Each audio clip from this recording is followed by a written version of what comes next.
Welcome back to Edu Steps, folks, powered by Laddering Your Success, where we help you navigate life, learning, and leveling up. I'm your host, Olay Shorunke, and today's episode is all about stepping into the new school year, or the new you year, with confidence, clarity, and a whole new glow up. This just isn't about fresh kicks or a new haircut. This is about how to reinvent yourself from the inside out, applying our powerful Be, Know, Do framework. We got the squad here with us today, my good friend Festus and the good doc, Dr. Jamarc Crawford. How y'all doing today, guys? Man, just happy to be here. Happy to be amongst brothers. Ways. Yeah, 100%, man. I'm doing excellent, well rested. Shout out to the holiday weekend. You know what I'm saying? Man, I feel rejuvenated. I love it. I love to hear it. So let's get into it. What is a back to school glow up? We're going to start off talking about the B portion in the Be No Do process, right? So let's define this real quick. When we say glow up, we're not just talking external. Although, looking your best is great. It definitely boosts your confidence. I know, as you go through puberty and some of those changes, muscles start to get big. Ladies are like, oh, I'm looking really good. I'm looking really cute. It's great. But we're talking about the stuff within. We're talking about the deep, lasting changes. That's built on, for us in LYS, the BKD mindset, or the Be, Know, Do mindset. So when we talk about B, we're talking about who are you becoming? This is your identity. This is your mindset, your values. This is the foundation, right? When we talk about the know, we're talking about, when we talk about know, we're knowing, let me say, we're talking about what do you need to learn or understand to achieve your goals? This is about acquiring knowledge and skills, but more importantly, knowing what resources are around you, how do you get access to them, and how do you use them to help you? And then lastly, when we talk about do, we're talking about actions that will help you shine and make that transformation a reality this year. This is about consistent execution, or as Festus like to say, executing with excellence. So here's a question for our listeners. Are you still trying to fit in, or are you focused on leveling up? The National Institute of Mental Health reported that as of 2022, 36.2% of young adults aged 18 to 25 experience any mental illness. This shows how important it is to prioritize that inner B and that self-care. Having that glow up definitely requires you to understand your strengths, your passions, and most importantly, your purpose, which we're going to talk about a little bit later. So whether you're a high schooler or a college student or a young professional, even into your 30s, I want you to ask yourself, who do I want to be at the end of the school year or at the end of the year? What values, principles, and characteristics do I have or do I need to get to where I want to be? Write it down. That's your blueprint. So as we go, I just got a question because I'm going to take a little break to ask a question to the guys here. I remember when we were in high school, and I'm thinking about myself here. What is your advice for the kids that aren't necessarily a follower, but they kind of just hang around those that are in close proximity to them, right? How do they find their own voice? How do they find their own be, if you will? How do they find those values, those characteristics, those principles that are going to stick with them? What's your advice for those kids?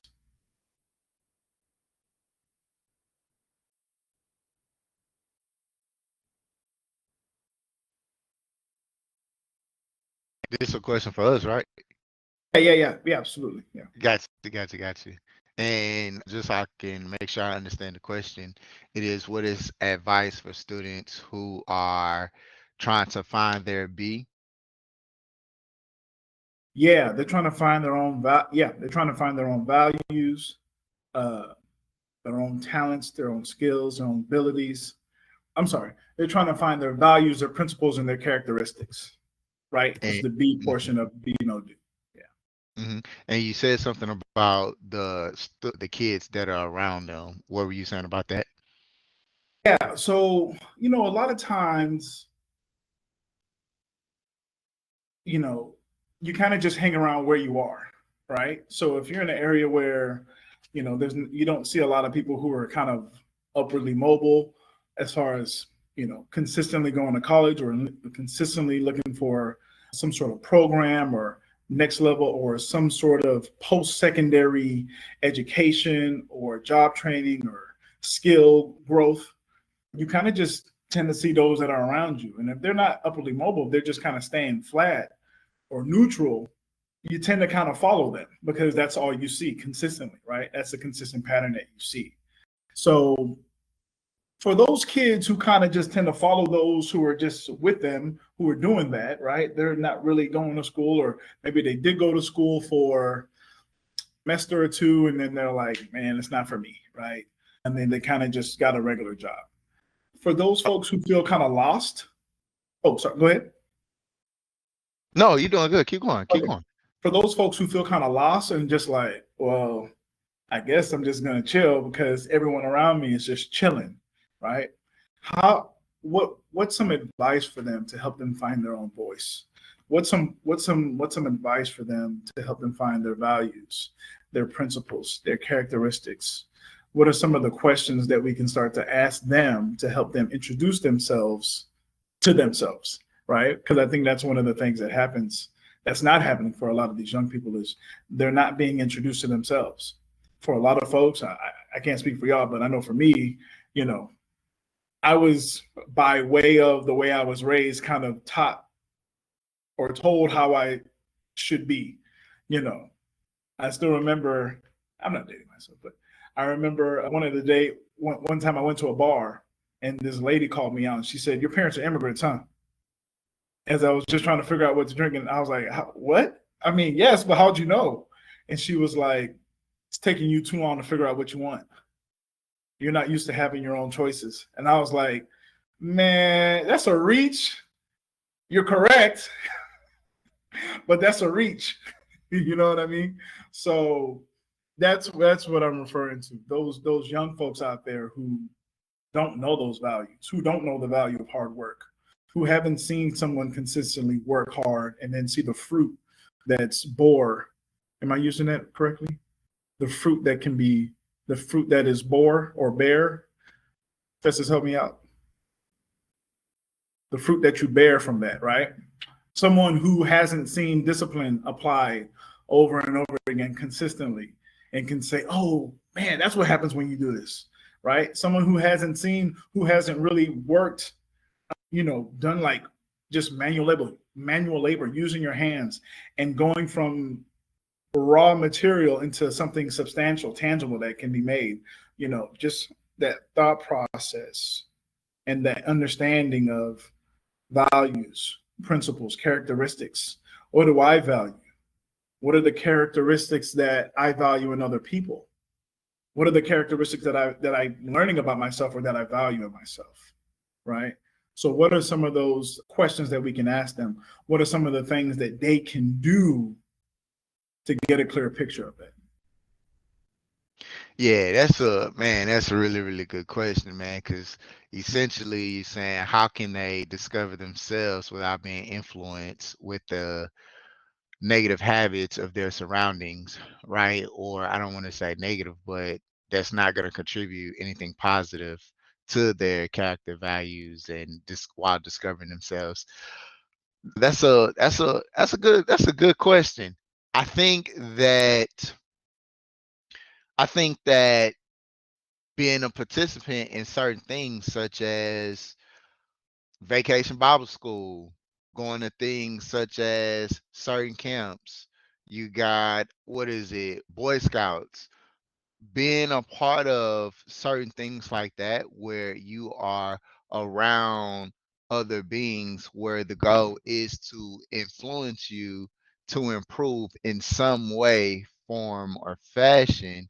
And in that space, you will tend to develop your morals, your values, and discover yourself. Maybe I don't like being in the Boy Scouts, but I like the lessons that I learned. So let me try going to Vacation Bible School. Maybe I like that, or maybe I like other organizations, and you can kind of learn and pick up from some life skills or lessons that you find out about yourself in those certain things. And that can look like internships, volunteer opportunities, and things of that nature. But I feel like people should not become victim of their surroundings. I think that is an excuse because we always have a choice. We definitely have a choice. One of the things that I notice about myself is that at a young age, my mother had me in church functions. It's 7 days in a week, so I probably was at church about 5 days out of the week, right? So many youth programs and youth organizations that they had. And at that time as a youth, I really looked forward to it because after church programs, all the guys would go outside playing football and basketball. So I'm like, yeah, I want to go just so after I can go do that, right? But I realized being around that 5 days a week, a lot of the values that they taught that were scripture based resided inside of me, so that when I got to high school and all of my peers are doing certain things, I didn't indulge in it. Although they were doing that, we were still cool, but I didn't participate in the particular things that they were doing. Fast forward to the future, as becoming a young adult, I seen them,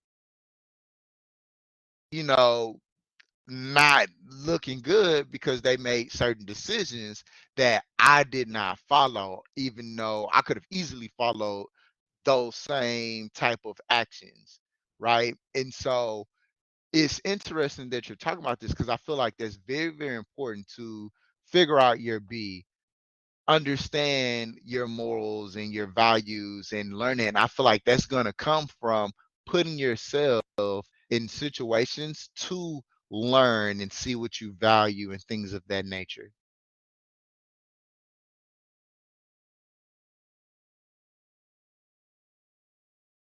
Absolutely, man. Thank you so much for that. As you were talking, I was thinking about how these days a lot of young people, I almost feel like a lot of young people don't understand how hard it is. I think a lot of times things become they seem very cause and effect, right? They're like, if I ask this question, I should get all of this stuff, right? And so they'll just do the bare minimum, expecting the world, and then they'll say, "Oh, it didn't work," or "I tried this and I tried that." And so I think the key term is, I would say, along the lines of resilience or perseverance, right? They run out of that a lot sooner. It's like, oh, they open, what do they say? When one door opens, another door, when one door closes, another door opens, right? Man, I think that they may take that and run with it, because like this door closed, and I don't know if they're expecting like 8 other doors to open, Yeah, but yeah. something kind of, they kind of stop a little early. But go ahead, Festus. I know you got something you want to drop in. Yes, I think that to your point about just kind of finding yourself when others, you're in certain environments, is number one, to realize that you're not your environment and you're not your situation, right? So a lot of people, they think that because I'm in this situation, maybe you're first generation American, maybe one of your parents did something that really they shouldn't have done, and it's reflecting, their consequences are reflecting on your life. You got to keep in mind that you're not your situation, you're not your current experience. I think that's the first thing. Then from there, you have to separate yourself in terms of your being and understand that you are unique, but you're part of a bigger picture, a bigger thing, whether that be society, your community, your family, your church group, whatever it is, you're part of something bigger. And sometimes I think that's where the struggle is. It's like, where do we fit in all of this? So much of it was here before I got here. So that's where I think really deciphering your values comes from, discovering your values, right? So what do I mean the difference between deciphering and discovering? Well, there's values that your parents put on you, that your church group put on you, that your community put on you, that you actually hold, but you're not sure where you got them from, why you got them, why they're important yet. That takes deciphering, right? Is like, okay, this came from brother such and such, pastor such and such, deacon, reverend, whoever you listen to, those values came from them, and you got to decipher that, right? In order to make them your own, and that's where the discovery part comes in, right? Is there some things that are inborn and inbred in each of us that makes us unique, that came from our parents, and it's deep in there, and sometimes we haven't had those conversations yet. And I'll just use an example from my life. For those who know, my parents passed away when I was younger, or those who don't know, rather. My parents passed away when I was younger. So there's a lot of like the conversations that you have with your parents as you age that I didn't get a chance to have. So, as you grow up and something hits you, and then you're like, whoa, let me go ask them why they did this or why they did that or about these experiences. I didn't get the chance to have that. So because I didn't get a chance to have that, I do value when people who knew my parents tell me stories about my parents. You know what I mean? And I was talking with she's my aunt. Shout out to Miss Adesian. Talking to my aunt, Miss Adesian, and she says, well, I was talking about some of the stuff we're working on, what we're trying to do, and she was like, "Man, you sound like your dad." And I was like, "Huh?" She was like, "Yeah." She was talking about these. Africa needs its own bank, and we need to get together and make our own bank community. And I was like, I never thought about those things in my life, but I'm starting to realize the importance of community banking and different kind of things like that. And I'm like, wow, now that I'm thinking of those things, that's something that my dad thought of. You know what I'm saying? And then I had another situation happen where my uncle, he came from Nigeria, and then he's here. This was maybe 6 years ago, 5-6 years ago. And he's here and we're talking, and he's like, oh yeah, let me tell you about his dad, which is my grandfather, and or his grandfather, rather. I think it was his grandfather. And he was like, oh, he was one of the first people to take fish from our village, because we had a lot of fish. They live by water, and then to get it to the major city to sell it. And so he basically built up a fishing enterprise and was really good at it, And I'm like, well, maybe that's where I get some of my business acumen from, right? And so I value and I honor doing good business, ethical business. And so to me, those are things that are born in me that I had to discover, that came from somewhere in past generations, And so even though you don't get a chance to talk with your family sometimes, or maybe you're not on the best of terms like that, you'd be very surprised that there's things that are imprinted in you, they're glued into your DNA from, your family. And so that's how you start to decipher and discover who you are, your being, separate from everybody else. And then you're able to now start actually developing your own character. You see what I'm saying? You have to be self-aware, self-conscious of who you are before you could actually start developing yourself separately. And that's the thing. When you're in the crowd, a lot of times you don't know who you are. And the crowd is telling you who you are. And social media is telling you who you are. And so it's until you start taking those steps back. And that's why sometimes it's good to hit graduation and have your friends walk away from you. I know it hurts, but sometimes it's really, really good, because now you can start to discover you. You know what I mean? I know sometimes, having your social media cut off really hurts. You know what I'm saying? But that's good, because now you get the time to be reflective, to discover who you are and your own purpose. So to me, those are some of the essential elements about kind of discovering your being and how it would impact, your kind of next steps as you want to glow up. I love that point. Thank you so much for that, Festus. Hey, LYS fam, it's Olay. If there's one thing I love, it's something free. I'm talking free 99, un gratis. No shipping or handling fees, no gotcha fees, nothing like that. With that being said, if you're graduating soon or thinking about college or need a nudge or help to decide, then our free ebook, 10 Things to Think About Before Going to College, has a very balanced and open-minded way of presenting your next steps. It captures broad topics in a personal way by giving students an insightful, interactive, and reflective source of inspiration. It is very beneficial to be able to visualize some of the concepts after high school and apply them directly to you.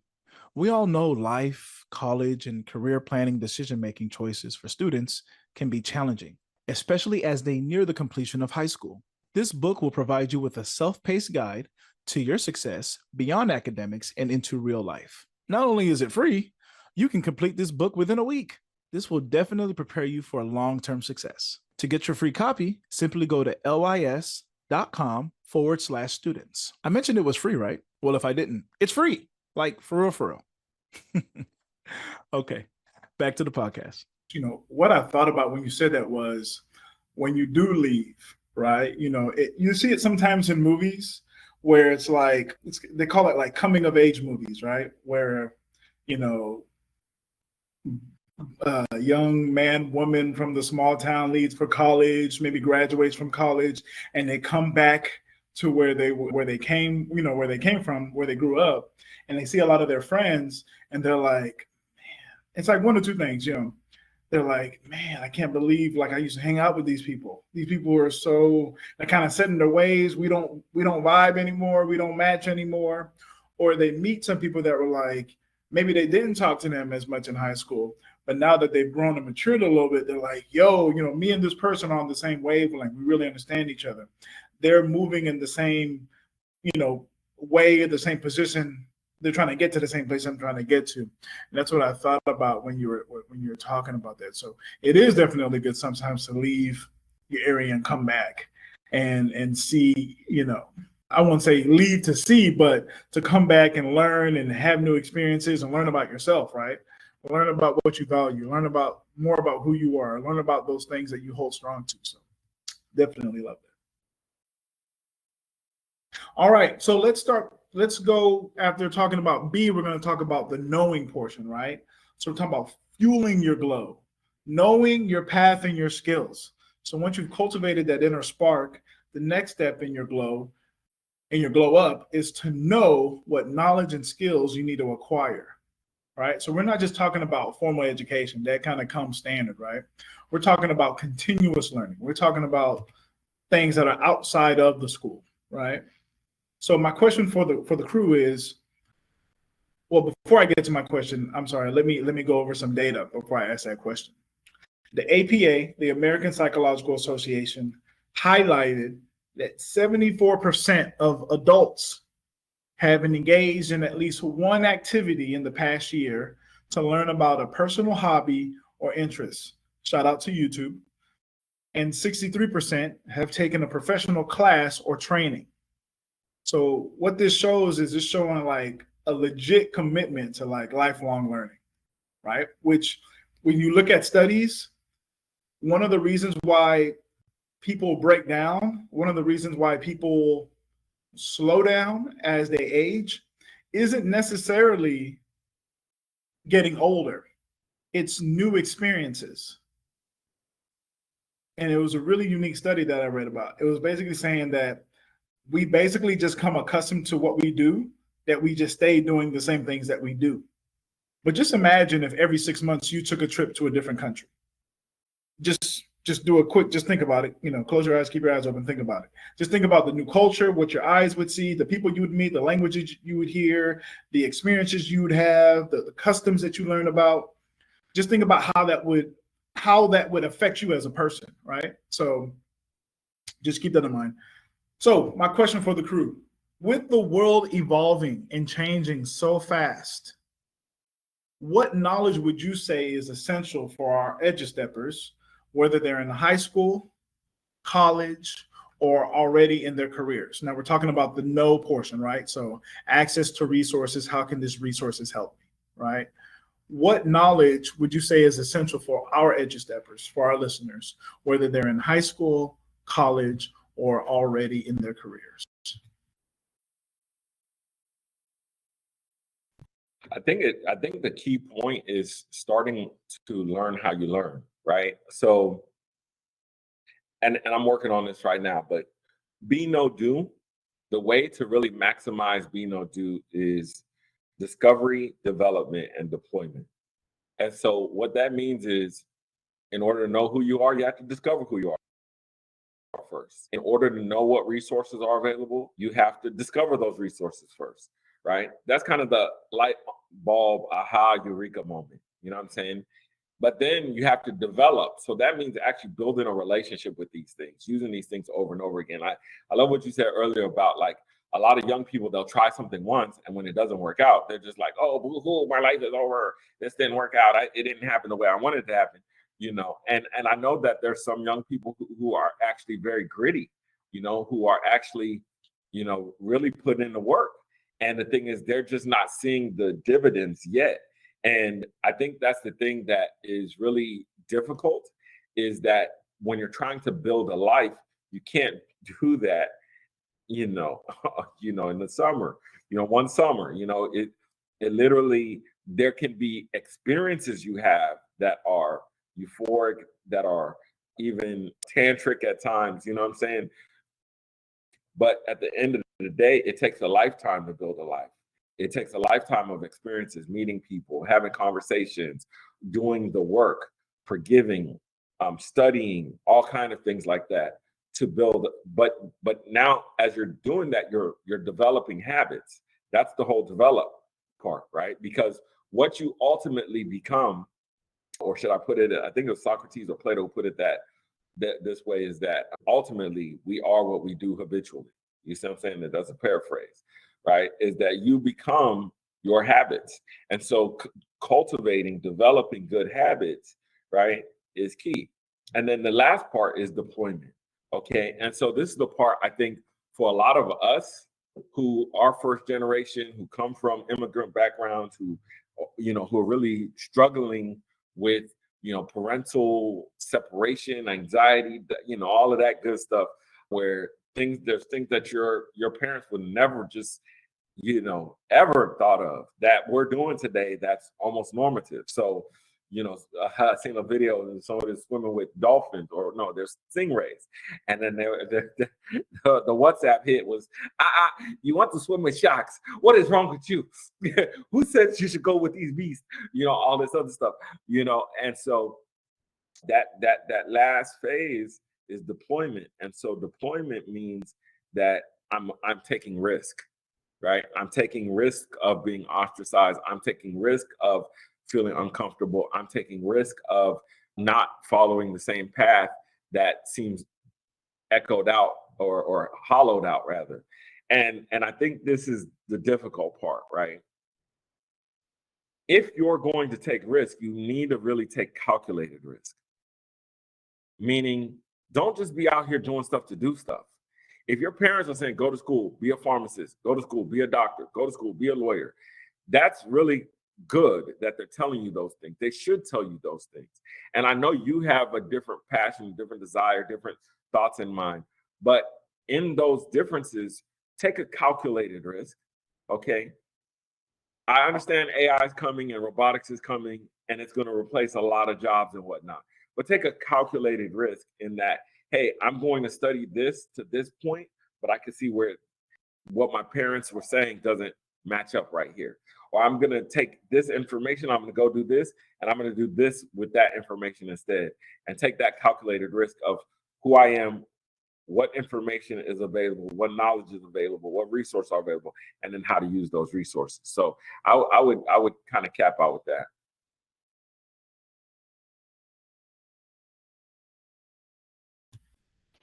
Wonderful. I love that. Oh, go ahead, Crawford. Did you have something you want to do, bro? Oh, no, you got it. Okay. I love that 3D. Was that discover, develop, deploy? Yeah, trying to make it easy, you know what I'm saying? 3D. I love it, brother. I love it. I see. You got some time to clear their head there. I like it. Very, very good, man. Hey, LYS fam. It's Olay. Thanks so much for listening to LYS. I just wanted to take a quick moment to talk to the parents. That's right, mom and dad. Parents, prepare your child for their best educational fit after high school with our comprehensive LYS Parents Guidebook. Our helpful guide includes a range of activities designed to help you better understand your child's unique gifts and abilities. Additionally, we provide valuable insights into the student loan debt crisis and offer practical tips on how to avoid accumulating large amounts of debt. Our ebook also includes a wealth of information on scholarships, grants, and payment exemptions that can help guide your child towards a bright and successful future. With our expert guidance, you can rest assured that your child is well prepared to make informed decisions about their education and career path. Don't let your child's future be in jeopardy. Invest in their future today by downloading the LYS Parents Guidebook. Simply go to lys.com/parents to get your copy today. Now let's get back to the show because you know it's some good topics. Okay, so let's talk a little bit. There's a question here that I had as I was coming up with this. And so I want to talk about this because I think this may be a major thing that a lot of young people are going through, even for our listeners up to 30, right?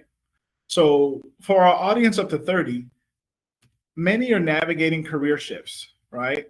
This group, Novo Resume, pointed out that workers aged 25 to 34 are more willing to learn new skills or switch career paths, right? 14% compared to other age groups. So this isn't about being a master of one anymore. And to be honest with you, I think for a while when we were younger, it was about, what is it? Master of none? Jack of all trades. Jack of all trades. Thank you so much. A master of none is better than a master of one. Absolutely, right? I think we're kind of coming back to that, but, just hold on to that thought. So I think right now we're kind of coming back to that thing being about versatility, being more of a jack of all trades. So when you talk about no, right, and Festus, you did a great job of describing it as how do you continuously learn. We talk about identifying skill gaps and always looking for new opportunities to fill them, things like certifications, online courses. Anytime I meet a young person, the first thing I show them is Coursera. It's free. College courses, I mean, what more do you need, Even deep dives into topics that spark your curiosity, all of those things, really, really important. Digital literacy, of course, critical thinking. Crawford's been, that's one of the first things I remember him talking deeply about. Adaptability. I mean, these are things that are like super important. You can almost call them non-negotiables. But my question for everyone, for the crew is, nowadays, there's so much talk about people leaving one industry or starting new after the ages of 25 to 30. One of the reasons we started LYS was to ease that pain of folks who are jumping from career to career and having to go back to school and endure more student loan debt. So is it still important to help prevent people from making those mistakes? Should we just accept that some people will have to make changes at some point? Right. So I'm gonna state it one more time. So, we talk about people going from, there's now a huge jump to people going maybe into surgical tech, right? So they're having to leave and go into surgical technician work and going back to school. Shout out to HEC, shout out to Sanjak, shout out to Lone Star. They've got some pretty decent programs where you're not having to pay as much, right? But this is just one example of many different fields that are, growing as some go down. And so part of why we started LYS is so people didn't have to necessarily jump from career to career. Is it still important to help prevent people from making those mistakes? And I call them mistakes, but we can call them shifts, right? Should we just accept that some people will have to make changes at some point just because of the way, the world is now? So the issue isn't making shifts. The issue is being altogether in the wrong place, right? When you look at the research, 51% of college students don't work in the field that they got their degree in.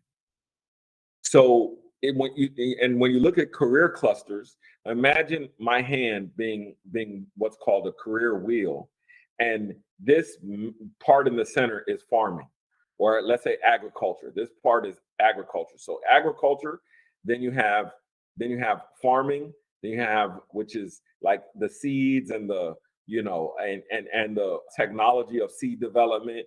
Then you have these people who are developing equipment, farming equipment. Then you have these people who are talking about weather patterns and what to farm in the next region or the next area, right? So you have all of these things that are encompassed within agriculture, right?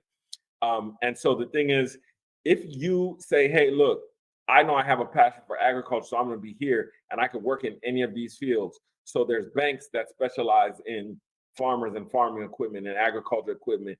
There's different companies that specialize in research and development of new farming techniques and different types of things like that. There's a lot of different elements within that field. But when you're talking about, I studied literature and now I'm trying to go study healthcare, there's such a wide gap there in terms of how many courses you did not take. You see what I'm saying? So to me, that's where I think the issue lies, because there's a lot of students that are graduating $150,000 in student loan debt, $200,000 in student loan debt, where they didn't take any of the prerequisite courses for the next thing that they're trying to do. And I think that's the critical mistake that has been made and is still being made. Now, don't get me wrong. There's been changes now where post-secondary success is now viewed as how many people are actually graduating, right? So that's one thing, right? And there's also changes to where the degree paths in high schools are now based on clusters, career clusters. So they say, hey, maybe this person is in the science cluster, so you're going to take more science associated courses. So those things are very, very, very, very, very good. But where I see the issue is these policy changes that have happened and that have taken place, which are good, but you're also not addressing the student themselves about their passion, their purpose, their direction, and how can they handle the things in their situation today that so often malign their educational pursuits. And what do I mean by, I'm gonna break it down real simple. I had kids in 4th grade say, hey, look, my mom didn't come home last night from work, so I had to get myself ready for school. Okay, so you think that young man is now going to do 4 years of school? You need to be able to say, hey, here's a 6-month certificate that can get you in the door at this place right now that's in alignment with something you want to do. Otherwise, the likelihood of this person not graduating high school is really high, especially when they're exposed to other detrimental things, meaning drugs in their neighborhood, meaning, online sex, meaning, and we might need to blur that part out, but, all of these different scams and things like that, you know what I'm saying? And also being scammers nowadays, there's so many different things that are thrown their way when, if you said, hey, look, man, as soon as you graduate, I got you. Let's get you in this program over here. And it's still within your reach. And they know that, they realize that. I think that makes a big difference.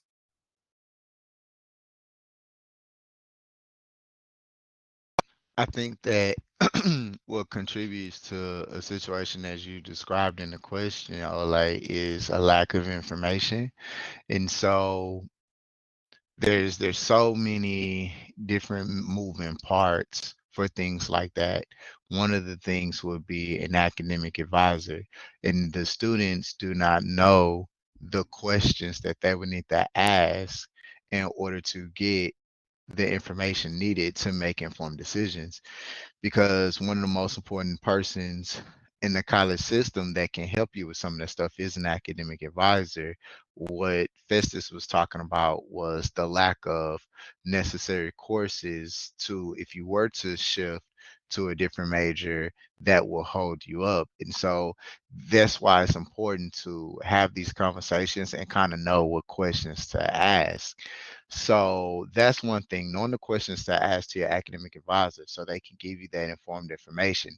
Another thing is truly knowing what your interest is, because many students think they are interested in a particular field until they get in it. And it's like, oh, hey, I really don't like this. I want to switch it up, which is why it is important to do volunteer type of activities or certain internships so you can see firsthand, is this something that I'm actually interested in early on, so that if it's not, you have that time to go have the conversation with your academic advisor and say, hey, well, I do like this nature of the field, but I don't necessarily like this. So what are my options? And then they can give you more options and you can have those discussions, right? Very, very important, because oftentimes people are making decisions. Hey, I want to do this because they make a lot of money, or this looks attractive on paper and based on the description. But there's other things that goes into those careers that students find out later on, and they're now transitioning over to something else. No, definitely. I appreciate that answer. I'm gonna give my 2 cents, and the reason why I say I appreciate it is I think my answer is kind of a combination of both of y'all's responses, and so that is one of the biggest things I've learned is it's not necessarily changing careers as it is making sure you understand your purpose. I do believe that we are in a time where people may have to make several career changes, as long as like things like barriers to enter that new career aren't too costly, right? Kind of like starting a new business. I think the issue, like Festus mentioned earlier, the issue comes when people go to school, they get a bachelor's, and I've heard a lot of young people doing this. At a recent event, met a young lady who was about to get her bachelor's and immediately going in to get her master's. And I was like, yeah, you're just gonna go right in? You're not gonna, my thought process has always been you get your bachelor's, and even while you're working out of your bachelor's, if you get your master's, like a semester or something out of that, that's fine, right? So you have something to relate to as you're working and getting your master's. But a lot of folks go in, get that bachelor's, and they go right back in again and get the master's. It's like you have nothing to apply to that level of learning and training in that curriculum as you're getting your master's. And so sometimes, folks will do that. Sometimes people do work and get their master's, but they go in and get their master's, and after several years, they're like, man, I want to do something else. And now you got to turn around and go back to school. You got to pay again. And maybe your parents help you the first time, they're not helping you this time. All right. Or maybe you have student loans and now you got to get some more student loans. I'm telling you right now, Trump coming with these loan payments. They about to end soon. This whole no pay is coming, but they're about to cancel all that. You got to pay now. Right. So unfortunately, I do believe also that we are at a time where both of y'all mentioned this, there are options these days. And I even gave the shout out to a lot of the local schools regionally, right? From a local standpoint, nationwide, where it's not too costly if you want to go back and kind of change a career, or if you want to make a quick little shift, right? But the goal is still the same. And that's just based off of everything that I've seen. Are you working in your purpose? Right? The beautiful thing about Be No Do is there are multiple things that you can do as long as they are aligned with your purpose, as long as they are aligned with who you are, your values, your principles, your characteristics. The things I always look at are your skill set, right? When you look at the Be No Do Venn diagram, right, you'll start to see certain things start to overlay, where you start to see something where these things are fitting with who I am as a person, right? And then your values, your principles, your characteristics just add to how much better you will do at that job. One of the best things I saw from the accompanying worksheet that we use with it, the Ikigai is, and Festus said this, it was very powerful. If you look at the things that you're good at and the things that you can get paid for, they work naturally with the things that you're good at, right? So the better you are, the more you'll get paid. And it sounds rather simple, but it's very, very true. And you just think about it. The things that you're good at, if you're really good at those things, people will pay you more. Why? Because the better you are, the better results you're going to get, the more success you're going to have. And so that's what I think about when I think about just if you're making that switch, as long as it's within your purpose. See, it's a little bit different. It's a lot higher calling, right? the vocation, if you will, as opposed to just, I'm gonna just hop and go to the next thing. This is the next field, and I know there are some people out there who are like, this particular field they almost sound like AI, right? This particular field is expected to increase by 86% over the next 20 years. I have made an informed decision that I will now do this thing. It's like, bro, unless it's actually being a chatbot, I don't think it's really going to fit you. Like, is this aligned with who you are as a person? Have you even had that conversation with yourself? Right? And so, that's just some of my thoughts on that. But what I'll do is I'll open it up for the crew here. If y'all had anything, I think we're going to make this a two-parter. So yeah, because there are a couple more really good questions I wanted to get into here. So we're going to make this a two-parter. So we're going to go ahead and close it out. If either the good doc or Festus has anything y'all want to drop in, I'll go ahead and close this out. No, I definitely think that where we're at today, a lot of students do look at, the glow up, what comes after I graduate, and, showing up on campus. And I think, now, especially in this post-COVID era, it's tough because a lot of the relational skills that are needed to get to the next level just aren't there. So I would just say this: be who you are, but also be ready and willing to grow. And that will put you in a situation where you can be ready to develop yourself and be developed, take coaching, take mentoring so that you can grow.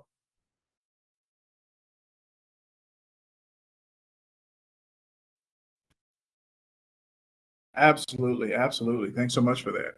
So, folks, are you ready to keep that glow going strong? Here's how you can take the next step. Join the conversation. Students and parents connect directly with us and a supportive community by joining our Edu Steps WhatsApp group. This is where we share extra tips, host live Q&As, and build a thriving network. You can find more information and join at info@ladderinyoursuccess.com. For educators and administrators, are you looking to empower your students and staff with these transformative strategies? We offer bespoke workshops and in-person programs focused on the LYS Be No Do process, tailored for your particular institution. You can learn more and book a session at ladderinyoursuccess.com/services. Dive deeper into your purpose. Explore our signature Be No Do process that guides all our programs and insights. Visit ladderinyoursuccess.com/LYS process to access resources that will help you discover your purpose and achieve holistic, sustainable success. If you found today's episode valuable, please subscribe to Edu Steps wherever you listen to podcasts and leave us a 5-star review. Your reviews are incredibly important. They help our podcast organically rank higher and reach more Edu Steppers like you who need this message. Share this episode with a friend, classmate, a colleague, parent, or an educator who needs a glow-up boost. Sharing this content is how we grow our community and impact more lives. Again, hit that subscribe button so your glow-up doesn't stop at episode 1. This is the year of elevation. Reinvention isn't about changing who you are. It's about becoming who you're truly meant to be. For the good Dr. Jamarc Crawford, I'm Olay Shorunke, and this has been another episode of Edu Steps brought to you by Laddering Your Success. Until next time, walk in purpose, level up daily, and remember, your glow up starts now. Festus, hit us with the phrase that pays.